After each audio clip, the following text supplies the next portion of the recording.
Dans les années 50, le physicien Stanley Miller va tenter une expérience avec pour but de recréer la vie à partir de zéro. Avec de l'eau, du gaz et quelques électrodes, il arrive à produire les conditions proches de ce qui s'est passé il y a 3,5 milliards d'années. Résultat, des premières briques du vivant sont apparues au fond de son tube à essai. Et oui, la vie est née d'une réaction chimique et tout porte à croire que cette chimie a pu se produire ailleurs dans l'univers. Plusieurs mathématiciens ont proposé des modèles algorithmiques pour estimer le nombre de planètes abritant la vie, et il y en a beaucoup. Vous imaginez rien que dans notre galaxie avec ses 100 milliards de planètes, statistiquement il y a forcément de la vie ailleurs, et statistiquement en levant les yeux dans le ciel, vous regardez 10 civilisations extraterrestres plus avancées que la nôtre. Alors pourquoi l'univers nous reste-t-il à ce point silencieux? Vous allez voir, avec la science, se faire visiter par des extraterrestres est beaucoup plus compliqué que ce qu'on ne pense. Désolé de casser le mythe, mais il est probable que des civilisations extraterrestres qui ont la capacité de conquérir de nouvelles planètes nous ressemblent beaucoup. Pas physiquement, ça pourrait être des pieuvres, des limaces, bref, tout ce que vous voulez.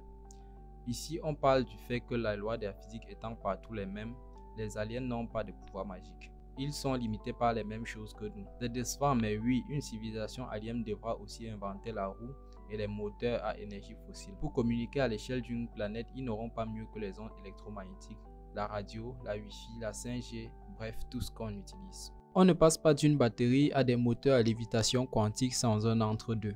Et cet entre-deux, c'est le nôtre actuellement et il est assez silencieux dans l'univers. En 1974, l'humanité a même essayé d'envoyer un signal de sa présence dans tout l'univers. C'est le fameux message d'Arecibo. Une civilisation extraterrestre étant à notre niveau, étant forcément en capacité de décrypter les ondes radio, voici ce qu'elle découvrira.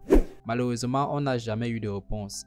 En même temps, le message n'a parcouru que 0,0009% de la galaxie et il lui faudra 25 000 ans pour parvenir jusqu'à la masse d'Hercule où l'on soupçonne peut-être la présence de vie et 25 000 ans supplémentaires si à jamais les aliens veulent nous répondre. L'humanité a aussi envoyé des dessins dans une sonde spatiale, mais ça prendra des millions d'années avant d'arriver à destination. Et c'est un objet si petit qu'il n'y a absolument aucune chance qu'un jour il soit découvert. Si ça se trouve, une sonde spatiale alien comme la nôtre nous a déjà frôlé, mais on ne l'a juste pas vu. Disons-le nous sommes des bébés dans l'univers, incapables de communiquer avec nos alter ego. L'astronome russe Kardashev appelle cela une civilisation de type 1, ce qui veut dire que cette civilisation est limitée à l'énergie qu'elle peut tirer de sa planète. L'énergie la plus efficace qu'on puisse y trouver, c'est l'énergie nucléaire, mais même avec tout le stock d'uranium, on pourrait à peine voyager les 1/5 de la galaxie, sans compter les 8 millions de tonnes d'uranium qu'il faut transporter. En fait, pour les voyages interstellaires, il nous faudrait devenir une civilisation de type 2, et pour cela, une civilisation alien devra collecter toute l'énergie de son étoile, car si l'on pouvait récupérer l'énergie produite par le soleil pendant une seconde, on pourrait subvenir aux besoins du monde entier pendant 1500 ans. Et les scientifiques ont déjà imaginé une technologie capable de faire ça. Ce sont les sphères de Dyson, des millions de milliards de panneaux solaires en orbite autour du soleil.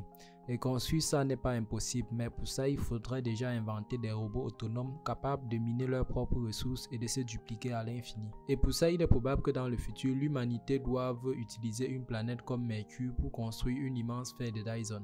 Vous vous en doutez sûrement, une sphère de Dyson, ça laisse de grosses traces bien visibles dans le ciel à cause des oscillations de luminosité de l'étoile que créent les milliards de panneaux solaires. Figurez-vous même qu'en septembre 2015, les astronomes ont découvert ce qui aurait pu être une sphère de Dyson. Malheureusement, après des mois de recherche, on s'est rendu compte que c'était probablement des débris de comètes.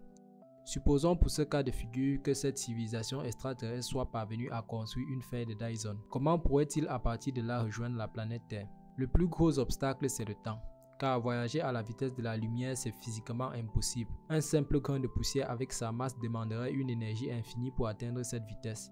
Et même 90% de la vitesse de la lumière, c'est déjà trop dangereux. Une simple particule qui traîne et on serait pulvérisé, sans compter les temps d'accélération et de décélération juste hors de proportion. On estime que la vitesse maximale théorique que pourrait atteindre un vaisseau, c'est 10% de la vitesse de la lumière. À cette vitesse, une civilisation pourrait coloniser la totalité d'une galaxie à peu près 4 millions d'années. Le temps de voyager, de construire une sphère de Dyson dans chaque système solaire et de s'étendre comme ça petit à petit. Et c'est ce que l'on appelle une civilisation de type 3.